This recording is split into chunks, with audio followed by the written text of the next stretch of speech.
സുഹൃത്തുക്കളെ, ഇന്ന് ഞാനിവിടെ നമ്മുടെ ബഹുമാനപ്പെട്ട മുഖ്യമന്ത്രിയോട് ഒരു അഭ്യർത്ഥന നടത്തുകയാണ്. ആവശ്യം പറഞ്ഞിരിക്കേണ്ട ഒരു കാര്യം അഭ്യർത്ഥനയുടെ രൂപത്തിലായെന്ന് മാത്രം. ബഹുമാനപ്പെട്ട കേരള മുഖ്യമന്ത്രിക്ക് കേരളത്തിലെ ആയിരക്കണക്കിന് സാധാരണ ജനങ്ങളുടെ ശബ്ദമായാണ് ഞാൻ ഈ അഭ്യർത്ഥന അങ്ങേക്ക് മുന്നിൽ സമർപ്പിക്കുന്നത്.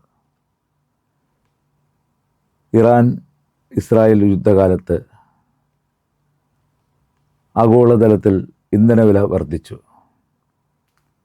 അതിൻ്റെ പ്രത്യാഘാതമായി പാചകവാതകത്തിൻ്റെ വിലയും ഗണ്യമായി ഉയർന്നു. ഇതോടെ ഹോട്ടലുകളുടെയും ഭക്ഷണശാലകളുടെയും പ്രവർത്തന ചെലവ് വർദ്ധിക്കുകയും ഭക്ഷണത്തിൻ്റെ വില കൂട്ടേണ്ട സാഹചര്യം ഉണ്ടാകുകയും ചെയ്തു.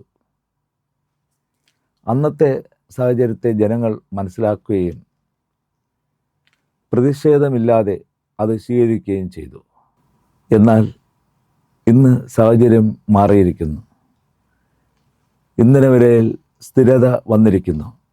പാചകവാതകത്തിൻ്റെ ലഭ്യതയും സാധാരണ നിലയിലായിരിക്കുന്നു. എന്നിട്ടും പല ഹോട്ടലുകളിലും ഭക്ഷണത്തിൻ്റെ വില പഴയ പടിയിലേക്ക് കുറഞ്ഞിട്ടില്ല. ഇതിൻ്റെ ഭാരം മുഴുവൻ വഹിക്കുന്നത് സാധാരണ ജനങ്ങളാണ്. വില കൂടിയതുകൊണ്ട് ആളുകൾക്ക് ഭക്ഷണം കഴിക്കാതിരിക്കാൻ കഴിയില്ല. ഒരു നേരത്തെ ആഹാരത്തിന് വേണ്ടി അവരുടെ വരുമാനത്തിൻ്റെ വലിയൊരു പങ്ക് ചെലവഴിക്കേണ്ടി വരുന്നു.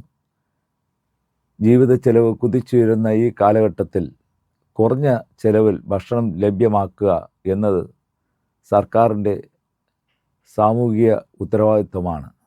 ജനങ്ങൾക്ക് വേണ്ടി സർക്കാർ ഇടപെടേണ്ട സമയമാണിത്. കേരളത്തിലെ വിവിധ ഭാഗങ്ങളിൽ പ്രവർത്തിക്കുന്ന പ്രിയദർശിനി ക്യാൻറ്റീനുകൾ വളരെ കുറഞ്ഞ നിരക്കിൽ ഗുണമേന്മയുള്ള ഭക്ഷണം ജനങ്ങൾക്ക് ലഭ്യമാക്കിക്കൊണ്ട് ഒരു മാതൃക സൃഷ്ടിക്കുകയാണ്. ആയിരക്കണക്കിന് സാധാരണക്കാർക്ക് അവ വലിയ ആശ്വാസമായി മാറിയിട്ടുണ്ട്. ഈ മാതൃക കേരളമൊട്ടാകെ വ്യാപിപ്പിക്കണമെന്ന് ഞാൻ അങ്ങയോട് വിനയപൂർവ്വം അഭ്യർത്ഥിക്കുന്നു.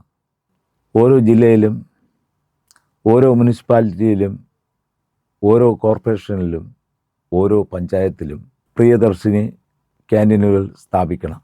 സാമ്പത്തിക ബുദ്ധിമുട്ടുകൾ കാരണം ഒരു സാധാരണക്കാരനും ഒരു നേരത്തെ ഭക്ഷണത്തിനായി വിഷമിക്കേണ്ട സാഹചര്യം കേരളത്തിൽ ഉണ്ടാകരുത്. ഇത് കേവലം കൂടുതൽ ക്യാൻറ്റീനുകൾ തുടങ്ങണമെന്ന ആവശ്യമല്ല. ഇത് സാധാരണ കുടുംബങ്ങളുടെ ജീവിത ചെലവ് കുറയ്ക്കാനുള്ള ആവശ്യമാണ്. ഇത് വിദ്യാർത്ഥികൾക്കും വയോജനങ്ങൾക്കും സാമ്പത്തികമായി പിന്നോക്കം നിൽക്കുന്നവർക്കും മാന്യമായ നിരക്കിൽ ഭക്ഷണം ഉറപ്പാക്കാനുള്ള ആവശ്യമാണ്. ഇന്ത്യൻ നാഷണൽ വ്യാപാരി വ്യവസായി കോൺഗ്രസിൻ്റെ പേരിൽ ഈ നിർദ്ദേശം പൊതു താൽപ്പര്യം മുൻനിർത്തി പരിഗണിക്കണമെന്ന് ഞാൻ അങ്ങയോട് അഭ്യർത്ഥിക്കുന്നു.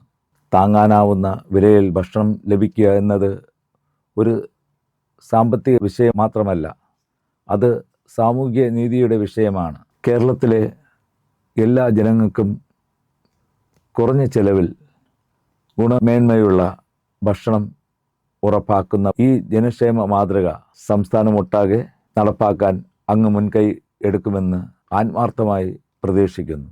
നന്ദി, നമസ്കാരം.